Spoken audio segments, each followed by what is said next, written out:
आणि अगदी खूप नाही, हे माझं आहे, हे निशाताईचं नसून हे माझं आहे. सारखे जर लोक जोडले तर खरोखर मी ह्या लोकांचं नसीब म्हणेन. आणि माझ्या मैत्रिणी माझ्यासारख्या कशा असाव्या की वागणीसारख्या असाव्या.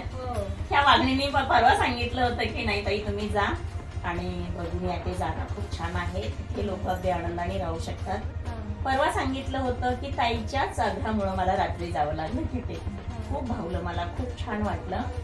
आणि ताईंमुळे त्यांनी पण खूप छान सहकार्य केलं, खूप सुंदर सहकार्य केलं त्यांनी, खूप छान सहकार्य केलं त्यांनी. आणि परत काल रात्री येताना सुद्धा ताईचं खूप गुणगान केलं त्यांनी की नाही तिचं काम खूप असं वेगळं आहे वगैरे वगैरे. मला म्हटलं 2 दिवसात जाणवलं त्यांचं काम काय आहे. त्यांनी जरी सोशल वर्क करतात पण त्या कुठलीच अपेक्षा न करतात.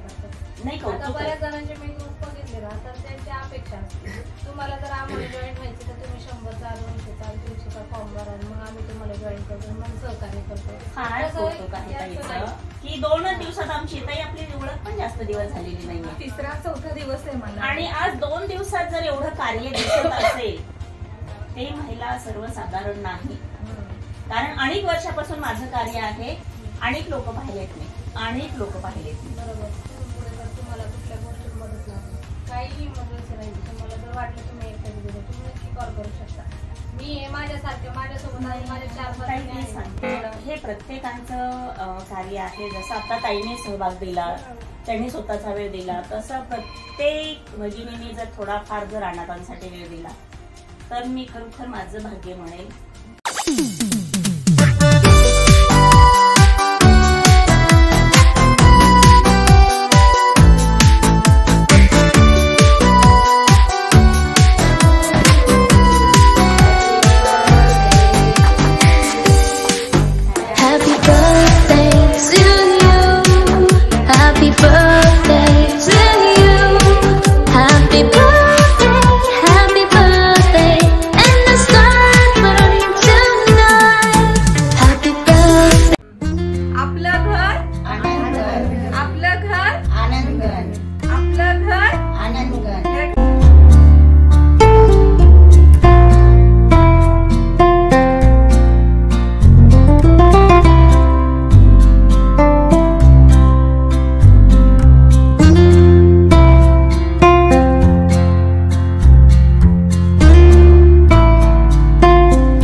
अगदी दुर्गेचा अवतार आपल्या सगळ्यांच्या मध्ये आलेला आहे. मी आल्यापासून बघतीये, पण इतकं एनर्जेटिक यांचं स्वभाव, यांचं बघणं, आल्यापासून हसतायत, आमच्याशी सगळ्यांशी बोलणं आणि चौकशी बघा किती.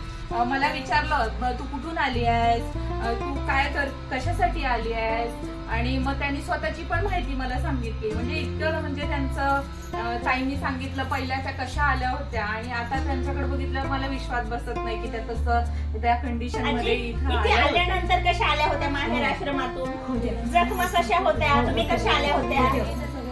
आता मी इथे आल्यापासून बरी म्हणजे छान का बरी, ताईंनी तुम्हाला बरं केलं. कोण सगळ्यांपेक्षा जास्त चौकशा आजींनी. हे आश्रमाची मुलगी आहे ना ताई, बिहार से है. थोड़ा मैंने कष्ट होता तो इकडून घ्या क्लोज. लेकिन धीरे धीरे भी तो मैंने भूले. कोई नया आता है मिलने को तो अच्छा लगता है. इसीलिए आप लोग आते रहो, मुझको बहुत अच्छा लगता और दिल भी खुश रहेगा. और आप लोग को देख करके आप लोग भी कुछ बोलोगे तो मुझको अच्छा लगेगा कि फूल मेरा अपना है, ऐसा लगेगा. नहीं नहीं रोने का नहीं बाबा, वो मिलने का नहीं, अपना घर है. आप लोग आओगे ना? जरूर जरूर हमेशा जरूर आया करेंगे हम लोग. क्या चाहिए आपको, क्या चाहिए? आप आपकी इच्छा होगा ना, हाँ। वो लेके आओगे, मैं भगवान का प्रसाद समझ ठीक के है, ग्रहण ठीक है, करूंगी। ठीक है, मैं लेके आऊंगी। हमारे त्योहार पर आपका क्या नाम है मैडम? मेरा नाम मृणाल है। मराठी मोना बोलो, मोना मोना। आसान है। आपका नाम? आज हम एमडी फाउंडेशन की तरफ से हम चारों फ्रेंड्स आए हैं आनंद घन वृद्धाश्रम, ये जो मोशी में है। यहाँ पे हम सब पल्लवी जी का शादी का बर्थडे है, तो पल्लवी जी ने मुझे कल ही पूछा था कि हम ऐसे आश्रम में जाएं जहाँ पे बड़े लोगों का, बुजुर्गों का आशीर्वाद ले पाए। मैडम को हम कहा जा सकते हैं क्या? तो मैंने उनको बोला कि हाँ, मेरी पहचान अभी भी नई पहचान हुई है इन मैडम से, जिनका आनंद घन इस नाम से आश्रम है। और इस यहाँ पे कितने सारे लोग हैं, ऊपर भी है। और यहाँ पे जितने आजिया है, इनकी सिर्फ एक ही भूख है। जैसे हमको सुबह शाम दोपहर को भूख लगती खाने की, इनको एक ही भूख है कि इनको ऐसा लगता है कि सब लोग यहाँ पे आए, हमसे बातें करें। यहाँ पे ये हिंदी समझती है, बाकी सब लोग मराठी समझते हैं, इसलिए मैं मराठी में भी बात करती हूँ, शिफ्ट करती हूँ थोडा।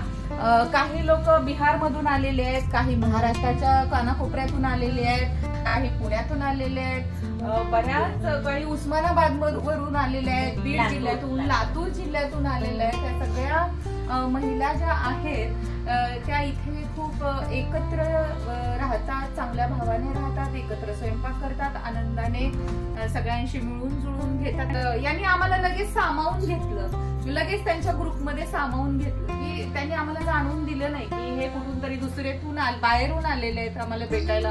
पाहुण्यांसारखी ट्रीटमेंट आम्हाला इथे मिळाली नाही, आम्हा चौघींना इथे ट्रीटमेंट मिळाली ती लेकीसारखी मिळाली। आणि आम्ही आज आम्हाला खरंच असं वाटलं की आम्ही आमच्या माहेरी आलेलो आहोत, आमच्या आयांना आज्यांना भेटायला आलेलो आहोत, आणि मन मोकळं झालं आणि आम्हाला खरंच एक वेगळा फील आला इथे आल्यानंतर। संस्थेमधील अनेक महिलांना माझं हेच म्हणणं आहे की आपण जसं दर उन्हाळ्यात सुट्टीत किंवा थोडंफार आपल्या कामातून वेळ काढून आपण आपल्या आई बाबांशी जसं बोलतो, माहेरी जातो, त्यांच्याशी गप्पा मारतो, तसंच याही आपल्या आयांना आपल्या गप्पांची गरज आहे।